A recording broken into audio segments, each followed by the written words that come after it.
Sometimes you go into a game not really knowing much about it. I knew exactly 3 things going into 7 Deadly Sins Origin. 1. It is based on the popular 7 Deadly Sins manga/anime. 2. It is an action RPG. And 3. That I could play it on PC or PS5. I looked at it long enough to decide that it could be up my alley and then dived into its closed beta test blind, and I'm happy I did. 7 Deadly Sins Origin is an impressive game, even with its gacha mechanics, and I enjoyed hanging out in its world and spending time with its characters. Oh, and the combat? That's not bad either.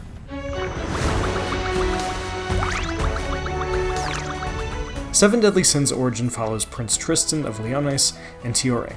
After stumbling across a cave inside of a tree, that's not a typo, our heroes discover a mysterious pendant called the Book of Stars that seems to have mystical powers neither of them fully understand. When they emerge from the cave after a knockdown drag-out brawl against a surprisingly large and hostile golem, our heroes discover that the world is a little different than when they left it. The topography's changed, creatures that are supposed to be extinct are running around in living color, and Hawk, everyone's favorite flying ham, was being chased by a dragon. He's not really sure how he ended up here. He could have sworn he was in Purgatory, but he's down to clown with Tristan and Tiore while they figure out what's going on.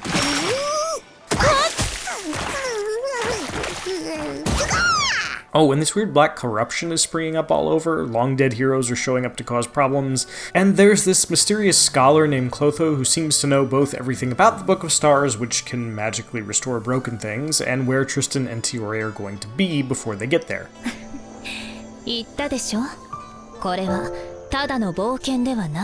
Time travel shenanigans? Multiple timelines? Something funky's going on, y'all, and our intrepid crew are gonna get to the bottom of it.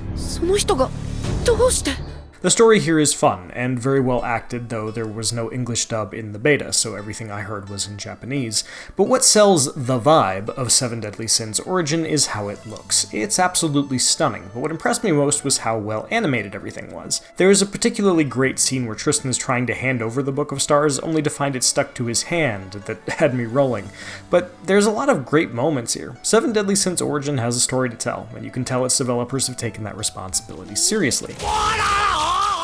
But there's a solid action game here too. Origin is an action RPG at heart, and there's meat on that combat's bone. In addition to a standard defensive dash, the only way you'll be blocking in Origin is with your face, each character comes with a standard combo, a couple of special attacks, and an ultimate that can range from calling in some fireballs to transforming into a demon. These distinctions are what gives each character flavor, and I really enjoyed playing around with them. Whether I was buffing my standard fire attacks with Tiore or using Hauser's wind-based strikes, and everything in between. And yes, characters like Diane are here too, just smaller than you might figure. Since each character's abilities are associated with an element, it's good to have a balanced team. You can have up to 4 characters traveling with you at once, and switch to them on the fly. Play your cards right, and they'll even come in with an attack. The twist is that your whole team shares a health bar. There's no switching characters when you're running low on health to save the day. Combat is about managing cooldowns, landing hits when you can, and most importantly, not getting hit.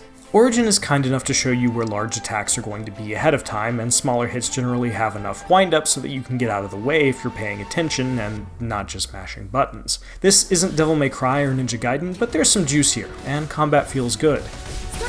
But it's not all about hitting things with all manner of sharp and blunt objects. You can also collect materials in the world and use them to craft potions to keep you alive in a pinch, cook a delicious meal, or upgrade your characters with permanent stat buffs. There's also a lot to explore. Soon after meeting Hawk, I could ride him around, and like seemingly every video game released since The Legend of Zelda Breath of the Wild, you can climb on objects in the environment if you've got the stamina for it, and glide down from high places. All of this is good because the world of Britannia is absolutely massive. You can teleport around if you activate the fancy fast travel stones scattered around the environment, but that means you gotta find them first, so, be prepared to do a little walking. Or pig riding.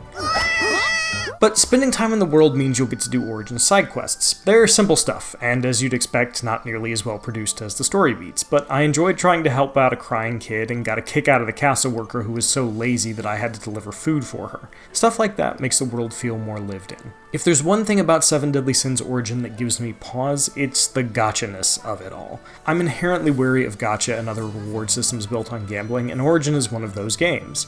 It seems fairly easy to get enough currency to roll the dice, but the beta throws currency at you, and it's hard to get a sense of the economics of something when that happens. Whether or not it will be true in the full game remains to be seen. The UI also feels designed for a mouse and keyboard in a way that makes it awkward to navigate on a controller, especially when you're managing a lot of gear. It's not game-breaking, but it's something I wonder about when it comes to a full release. I spent about 5 hours with 7 Deadly Sins Origin, unlocking several characters, opening up the ability to party with other players, and taking the main quest far enough that Tristan and Tiore got to the point that they demonstrated enough skill to be trusted to head to the Fairy King Forest. That seemed like a natural place to stop, but before I did, I wanted to take on one of the beta's optional bosses. In my case, it was a red demon who belched fire and had a thing for belly flops, and another weird-looking thing with arms that were doubling his legs. I couldn't beat either. Mostly because I just wasn't doing enough damage. My choices were clear: level up, get more gear, and play more gacha to get my numbers up, but I opted out. I'd seen the fights, which were fun enough that I wanted to play them again if I jumped in at release, and I was tired of fiddling with the inventory screen. And on a high note, sometimes going into a game blind can be the best thing you do for yourself. I enjoyed spending time in 7 Deadly Sins Origins world, hanging out with its characters and riding around on a flying hog. And yeah, the fighting stuff was pretty solid too. I'm always wary of gacha elements in games, but the core of 7 Deadly Sins Origin got my attention. The only question is whether it can hold it when it comes out next year. I wouldn't mind a rematch with a couple of those bosses, but I'm not in a rush. They'll be there when I return to Britannia. For more previews of the biggest upcoming games, don't miss our recent hands-on looks at Halo Campaign Evolved and Super Meat Boy 3D. And for everything else in the world of video games, stick with IGN. しつこいな。ただじゃ置かないから。ティオレ。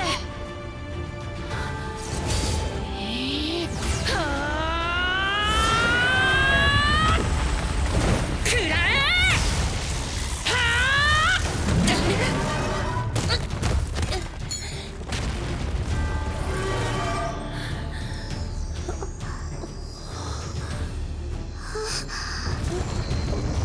れ？扉が開いてる。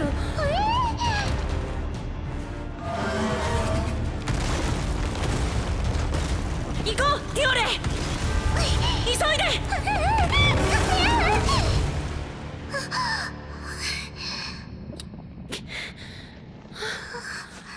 何したの、トリトリ。僕もわからない。これが僕たちを助けてくれているみたいだ。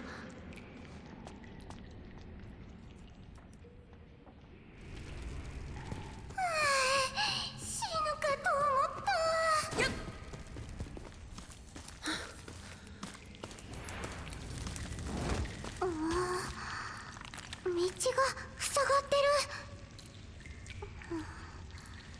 る。なんかいい方法ないかな。まさか